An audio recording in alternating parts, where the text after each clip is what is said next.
Baseball may have proven itself a fair weather friend in North Florida, and come spring break, the college crowd may follow fashion to some other port. But for the stock car faithful for over 30 years, February has meant just one thing: Speed Weeks in Daytona. From high above the most famous start-finish line in all of motorsports, hello everyone, I'm Bob Varsha along with John Hayes. Welcome to our World Sports coverage of the 32nd Goody's 300 here on Prime Network. We have great racing weather and over 150,000 fans on hand. John, I think Darrell Waltrip said it best. The top Winston Cup drivers against the best of the Busch Grand National Series should make this the best race of Speed Weeks.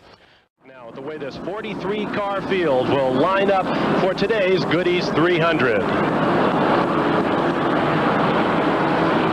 First time in the 300, Darrell Waltrip out of Franklin, Tennessee, a 5-time winner of the event. 2 more victories will be at his elbow in the person of the Intimidator, Dale Earnhardt.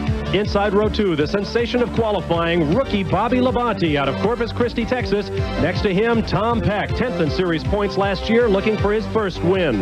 Inside row 3 will be Brad Teague, a series veteran out of Johnson City, Tennessee, making his 11th start. Next to him, Jimmy Hensley, his 6th run. 6th is the best he's ever done here. Inside row 4, the 48-year-old grandfather from Wisconsin, Dick Trickle, in the only Pontiac in the top 10. Next to him, short track veteran Steve Grissom out of Gadsden, Alabama.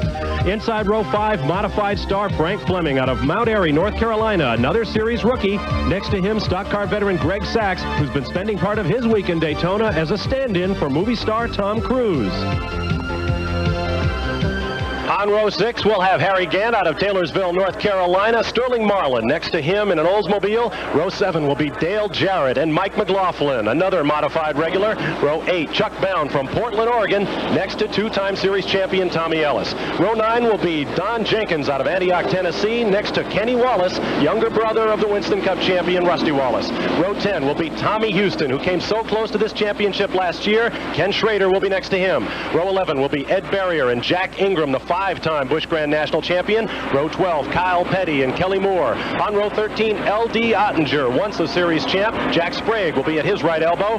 Bobby Hamilton and Dave Rezendes will be in row 14. Row 15, Jeff Purvis, a dirt track specialist from Tennessee, next to Dana Patton from New Hampshire. Row 16, Rick Mast and Jeff Burton. Row 17, Ronald Cooper in the only Ford in this race, next to Hut Stricklin. Ernie Irvin and Joe Nemechek will be on row 18. Michael Waltrip and Robert Presley, row 19. Row 20 will be Elton Sawyer from Chesapeake, Virginia, and Pennsylvania's Davey Johnson. Row 21, Kirk Bryant from Thomasville, North Carolina, next to Bobby Allison's youngest boy, Clifford. And in row 22, by himself, Jeff McClure.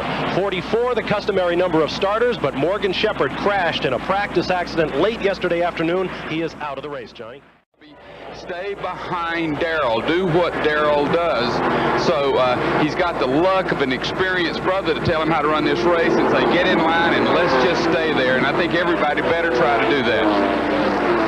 Shut off the phone, close the door, turn up the volume. This is going to be a great race from Daytona. The pace car is off. 17, Darrell Waltrip. Number 3, Dale Earnhardt. 2 black V6 Chevys on the front row. The green flag waves. We're underway. Earnhardt sticks the nose out in front of Waltrip as they head down into turn 1. Waltrip tucks in behind the black number 3 of Earnhardt. Behind him, Labonte and Peck. The leaders will go nose to tail. Behind them, they're going too wide. And Johnny, that could be bad news for the guys in the 3rd row. Well, this is where you get the Indy experience. So you have 1, 2, 3, 4, 5, 6 cars, and 6 cars hooked up together going to run much faster than 2 cars. So they're going to just get blown by, so they got to get back in that line. First time down the long backstretch. Now Earnhardt has Waltrip out his left side window. Right behind him, number 25, is Jimmy Hensley, who's a series veteran. And there goes Johnny Hayes, your expert commentator, because everybody on the racetrack is running 2 wide, 3 wide. So here they come, 3 wide, right at the start-finish line. Dale Jarrett, no, who is that? That is 25, Jimmy Hensley out of Ridgeway, Virginia. They are going to stay door-to-door. No drafting in the early going here at Daytona. Quickly, a pack of about 15 cars here between them. They've got 26 cars in this 43-car field to go with 8 Chevys, 8 Pontiacs, and 1 lone Ford. And that is going to be the subject of some discussion, I would guess. Oh, trouble. I saw Waltrip 17 go out of the picture, but it looks like 22, Rick Mast involved in it. 99 in your foreground is Tommy Ellis, the two-time series champ. We've got cars all over the racetrack. Totally blocked down there. Everybody needs to stay high on the racetrack. This is where you need a spotter. Serious accident down in turn number 4. I don't think the licks were as hard as we had the other day. I feel people are pulling off now, because most of the people were on the brakes when they were getting into that. The drivers just had nowhere to go. We see Jack Ingram in the number 11 Skoll car. The number 30 is Mike Waltrip. Number 42 is Kyle Petty. I think I see Kenny Wallace's car, Cox Wood Preservative. 31, Steve Grissom. Let's take another look at it and see if we can see how it got started. Watch the left side of your screen. Two cars getting together, and then one gets sideways. Looked like that was the Dale Jarrett car. Brad Teague, I believe, the number 75, the black and orange car right at the middle of your screen, and he really Look how that racetrack is blocked. There's nowhere to go. Driving has nothing to do with it here. You're flying. There's just nowhere to go. Everything washes down, but people now have locked it up to try to miss the wreck, and you're just in jail. There goes Tommy Houston spinning down. There's the number 17, Darrell Waltrip, pulling out. 5 times the winner of this event, but it looks like he will not have a shot at it today. I thought he got out of it. There you see Jack Ingram, the Iron Man, 53 years of age, older than Richard Petty. Boy, what a way to start the year. Neil Bonnet has caught up with Darrell Waltrip now. Darrell Waltrip out of it. There is Kyle Petty. 13 cars involved in that wreck altogether. That is a big one. That's Tommy Ellis next to him. What do you say, I wonder, when you walk up to another guy after a Shimano? Because of the speeds, it just took out 13 race cars. Nobody had anywhere to go. It shoots up the racetrack. There's a real hard lick. You can see the 42 car has the rear end almost knocked off of it. And a lot of the top runners, Kenny Wallace, Tommy Ellis, Kyle Petty, 13 cars in total. We're going to step away for just a moment. We'll be back to sort it out when we return to Daytona. Jack Ingram, many of the top stars of this race. Jeff Purvis in there, Chuck Bown, Frank Fleming, who was making his first start in this race. Dave Rezendi is in there as well. A big schmozzle. This one is certainly going to take some time to clean up. I see Tommy Houston's car in there as well, the number 6. Houston, who got so close to his first championship in this series last year before he had a couple of breakdowns in 2 out of the last 3 races, and was eked out by Rob Moroso. There you see the number 31 on the flatbed, Steve Grissom, who had such great hopes for this race. Let's go down to pit side now and Neil Bonnet. You are down here with Rick Mast in the worst. Now keep in mind that this is a race within a race. In addition to all the Winston Cup drivers in this field, the Busch Grand National guys have a 31 race schedule ahead of them. This is just the beginning, and they are racing against... Ask you how it feels to be a car owner right now. I'm going to tell you, I'm not having any fun at it right now. My pocketbook's getting thinner. I'm glad I won the championship last year to afford this thing. I'll tell you what, sometimes you let your little brother borrow your car, it gets in rough shape. Yeah, really, especially when he takes that for his first date. But anyway, he's not hurt. Everything's cool. And we're going to try to get the thing fixed and get back in so we get some points. It looks like the whole doggone Busch Grand National field, all the guys he runs against are sitting in the garage area. So if we get it back together a little bit, we might be able to salvage some points out of this deal. If anybody knows about points, it's Rusty. He worked on them last year. Yeah, thank you very much. And won the Winston Cup Championship by about 26, as I recall. You need to put me in a big-time car. Greg Sacks, same situation. He's in one of Robert G's cars, a green and yellow car. And Robert G has one of the finest race cars in America, best motor program, Rick Hendrick's car, movie. I think that's Tom Cruise is not driving it. It is Greg Sacks, but Tom Cruise is double in the movies. We're back up to the front once again. Earnhardt in number 3. The 25 is Jim Hensley. Let's get a quick word from Neil Bonnet. Well, there's no doubt. The top 6 runners in the Goodies 300 here on Prime Network. Bob Barsha, Johnny Hayes, Steve Burns, and Neil Bonnet with you. The number 3 car is Dale Earnhardt, who has taken over the lead just before a tremendous accident wiped out a baker's dozen of cars. Behind him is now Dale Jarrett, I believe, has now made his way into second place. Behind him, Jimmy Hensley, who led early on. Greg Sacks after him. Harry Gant has faded from 3rd position back to 5th. And running in 6th position is Sterling Marlin. From the long back straightaway they come and into turn 3. Meanwhile, another race going on after that huge crash we had. And as you watch Greg Sacks going underneath Jimmy Hensley for the third spot, let's go quickly down to the garage and hear from Neil Bonnet.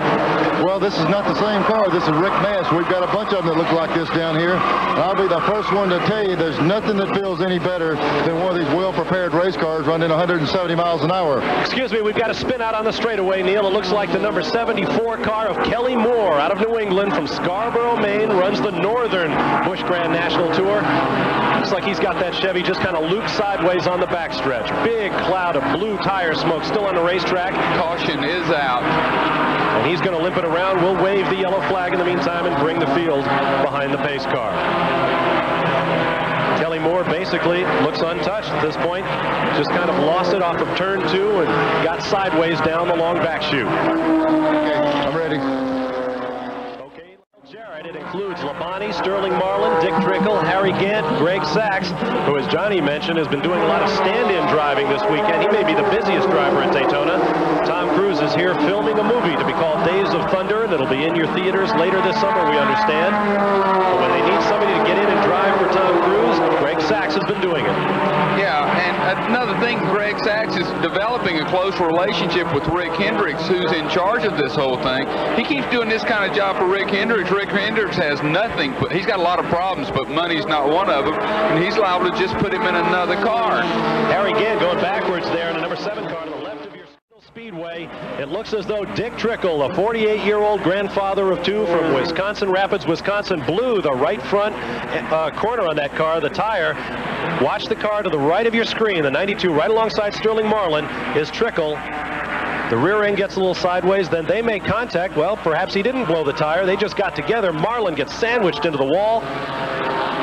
Yeah, tags the back of Trickle's car, and he takes a hard lick. He flat did hit it hard.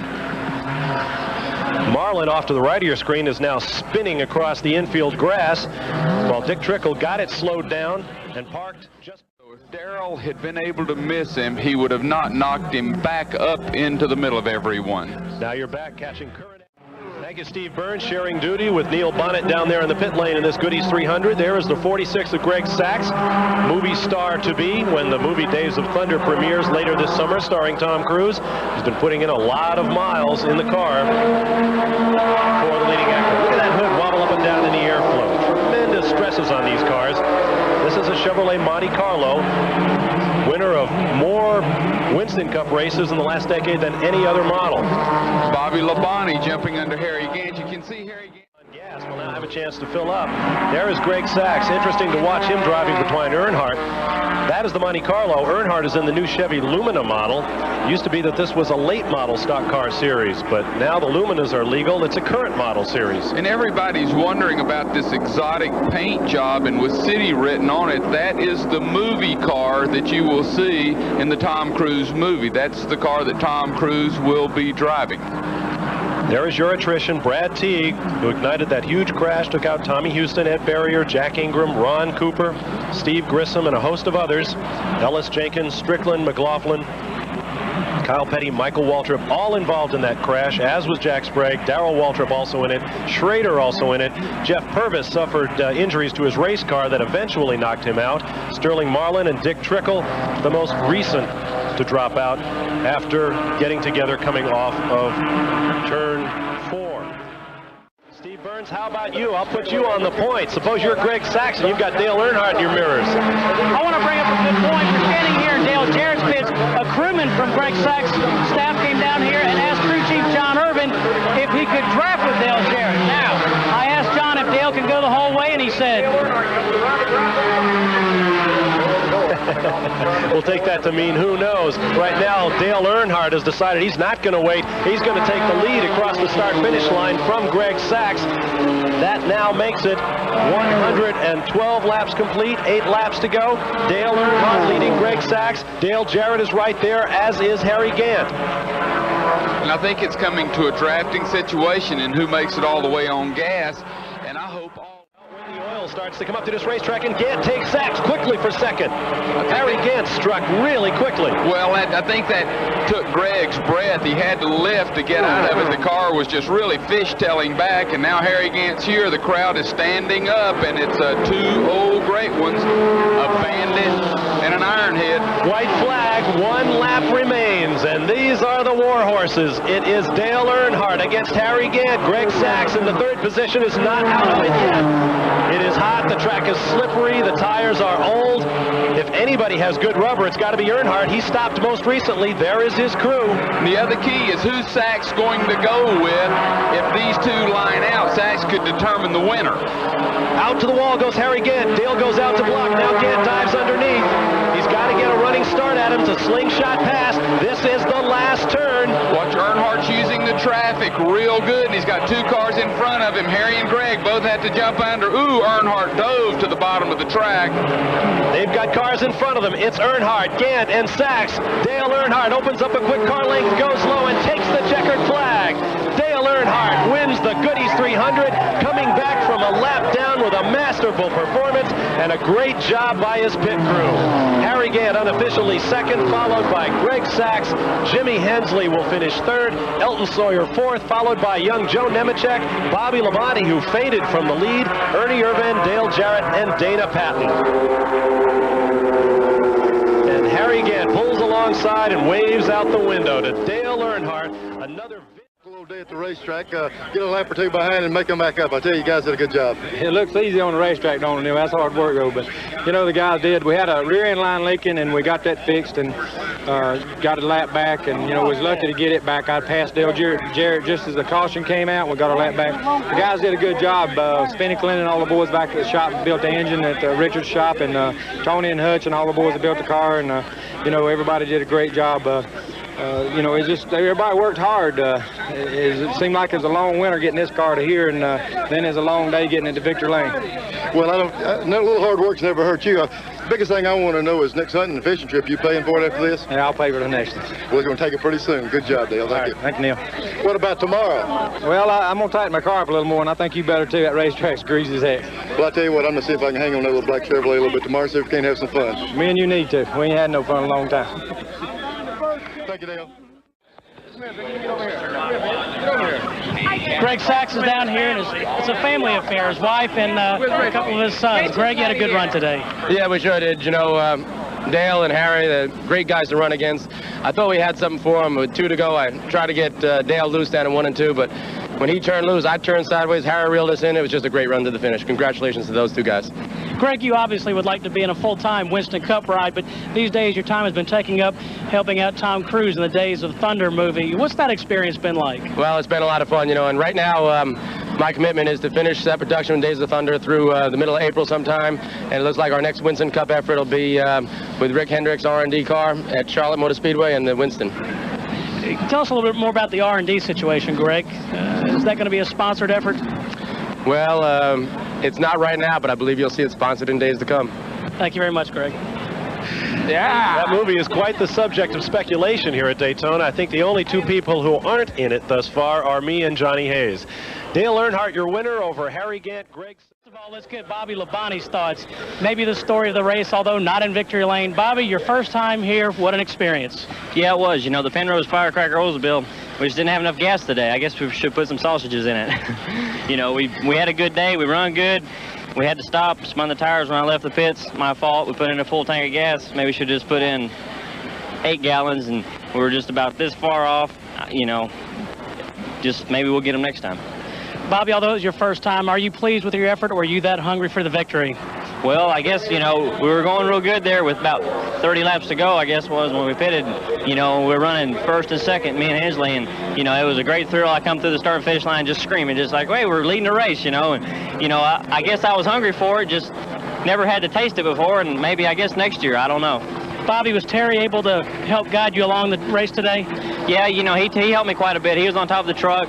He's a good spotter. He told me he don't talk much. He just kind of just tells me every now and then what, you know, what might be happening ahead or what line to run. Congratulations, Bobby. And Bobby will run for Rookie of the Year honors on the Busch Grand National Circuit, and he proves he belongs in this series. He belongs indeed, and now he's got to go get his race car back together, Steve, because he's going to be running in Richmond, Virginia next weekend. Now this car, no, he has not been aware of the fact that the checkered flag has waved. This is Tom Cruise out there filming a sequence in the movie to run later this summer called Days of Thunder. There you see the film cameras high overhead. The huge crowd gathered for this Goody's 300 is being exhorted by the PA system to stay there and jump up and down. No doubt it's a victory lap sequence. And if you were here, you can go to the movies later this year and say, hey, I was there. That's me up there in the 5th row. Can you tell? I tell you, this movie thing's great because Tim Conway was in the garage area yesterday, and he did a great film, Dwarf on Golf. Well, he's doing one, Dwarf on Racing, that they announced. So that should be really funny to see this. So we're about to get into movies and television. We're about to become legit, folks. Stock car racing has really gone mainstream with sponsors like the Nestle's Crunch on Dale Jarrett's car.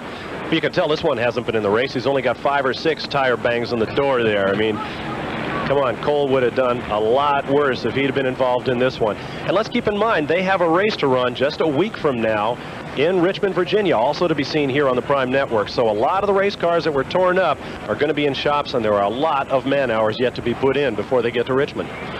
Well, it's tough. Hopefully they have, a lot of those guys have a backup car, because from what I saw down in turn 1, they're in jail if they didn't. But it's a whole different ball game when we go to Richmond.